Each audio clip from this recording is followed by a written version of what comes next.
Elements Senior Living நல்ல retired லைஃப்க்கு first step. Valasaravakkam, Vandalur, Kandigai 3 இடத்துல இருக்கு. கால் 78268 78268.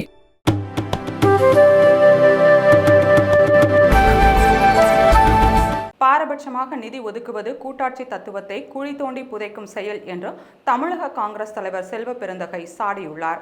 இது தொடர்பாக அவர் வெளியிட்டுள்ள அறிக்கையில், 3வது முறையாக தேசிய ஜனநாயக கூட்டணி அரசு பிரதமர் மோடி தலைமையில் அமைந்து முதல் பட்ஜெட்டை மிகுந்த எதிர்பார்ப்புகளுக்கு இடையே நிதியமைச்சர் நிர்மலா சீதாராமன் சமர்ப்பித்திருக்கிறார்.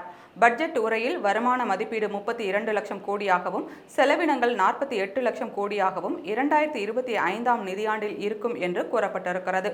இது ஒரு ஆரோக்கியமான நிதி மேலாண்மையை உறுதி செய்வதாக இல்லை. காரணம், ஏற்கனவே பாஜக ஆட்சியில் 155 லட்சம் கோடி ரூபாய் கடன் இருப்பதால் அதற்கு வட்டியாக பெருந்தொகையை செலவிட வேண்டிய நிலையில்தான் தேசிய ஜனநாயக கூட்டணி அரசு இருக்கிறது. கடந்த காலங்களில் கொடுத்த வாக்குறுதிகளை நிறைவேற்றாத நிலையில் வேலையில்லா திண்டாட்டம், வருமானத்தில் ஏற்றத்தாழ்வுகள், விவசாயிகளின் பிரச்சனைகள் என பல்வேறு பிரச்சனைகளுக்கு நிதிநிலை அறிக்கையில் நிதி ஒதுக்கப்படும் என்று எதிர்பார்க்கப்பட்டது. ஆனால் நிதிநிலை அறிக்கையை பார்க்கிற போது தேசிய ஜனநாயக கூட்டணி அரசின் நிதிநிலை அறிக்கையா அல்லது ஆந்திரா, பீகார் மாநில நிதிநிலை அறிக்கையா என்ற சந்தேகத்தை ஏற்படுத்துகிறது. மத்திய அரசு அனைத்து மாநிலங்களுக்கும் பொதுவானதாக இருக்க வேண்டும். ஆனால் தங்களது ஆட்சியை காப்பாற்றிக் கொள்ள பாரபட்சமாக நிதி ஒதுக்குவது கூட்டாட்சி தத்துவத்தை குழி தோண்டி புதைக்கிற செயலாகும்.